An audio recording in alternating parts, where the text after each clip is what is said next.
Healthy tasty super weight loss protein salad বা paneer salad বানাতে আমি এখানে নিয়েছি ঘরে তৈরি করা পনিরকে আমি ছোট ছোট টুকরোতে কেটে নিয়েছি সেদ্ধ করা কর্ন আর নিয়েছি আমার পছন্দের বেশ কিছু সিজনাল ভেজিটেবলসগুলোকেও আমি ছোট ছোট টুকরো করে কেটে নিয়েছি। এখানে আমি নিয়েছি শসা, গাজর, টমেটো, ক্যাপসিকাম, পেঁয়াজ। আপনি চাইলে আপনার পছন্দের আরও কিছু ভেজিটেবলস এখানে অ্যাড করতে পারবেন।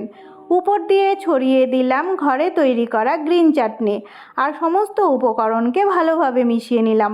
ব্যাস তৈরি হয়ে গেল হেলদি টেস্টি পনির স্যালাড। এই পনির স্যালাড আমি এনজয় করেছি আমার ফ্যামিলির সাথে ব্রেকফাস্ট টাইমে। এইভাবে আপনিও তৈরি করে নেবেন আর এনজয় করবেন আপনার ফ্যামিলির সাথে। আমার এই রেসিপি আপনার কেমন লেগেছে কমেন্টে জানিয়ে যাবেন, লাইক দেবেন আর শেয়ার করে দেবেন আপনার সমস্ত বন্ধুদের সাথে।